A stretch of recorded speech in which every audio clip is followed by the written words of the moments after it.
Mayong hapon, Mindanao. Ako si Sara Hilomed Velasco. 16 anyos nga rider ug laing 13 anyos ug 10 anyos nga angkas ang patay human mibangga ang ilang gisakyang motor sa kasugat nga truck sa Bukidnon. Naka-alerto si Cyril Chavez. Hilabihang pagtsabaw sa paghilak ug igo na lang sa pagdakos sa mga patayng lawas. Ingon ani na lang ang nahimo sa mga ginikanan human ang mangilngig nga aksidente nga gikamatay sa tulo ka menor de edad sa Purok 1, Barangay Anggaan, Damulog, Bukidnon. Ang mga biktima polos mga lalaki nga adunay pangidaron nga 16, 13 ug 10 anyos. Ang insidente nahitabo pasado alas 8 sa buntag adlong Martes kung asa mibangga ang gisakyang motor sa mga biktima sa usa ka truck nga adunay kargang tubo. Dugang sa otoridad, ang 16 anyos nga biktima ang nagmaneho sa maong motor ug padulong sila sa direksyon sa poblasyon sa nasangpit nga lungsod aron magsalud og tubig diyang nahitabo ang aksidente.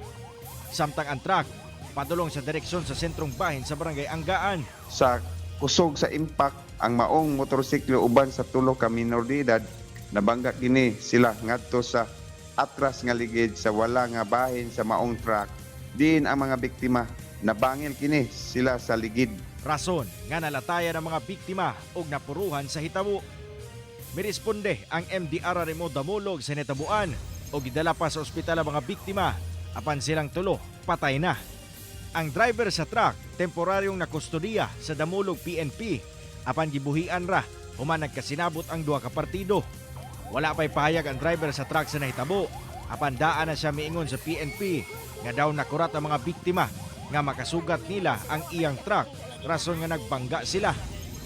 Wala pa'y pahayag ang kabanay sa mga namatay. Tungod sa mong panghitabo, adunay pahimangno karon ang PNP. Mainom doon sa gikan sa atong kaproses sa Damulog, magamping kita kanunay sa pagmaniho sa atong mga sakyanan ug motorsiklo labi na kung moagi kita sa mga kurbada o peligro nga kalsada ug ibutang kanunay sa ato ang hunahuna o kasing-kasing nga ang kinabuhi bililhon kayo. Cyril Chavez, One Mindanao.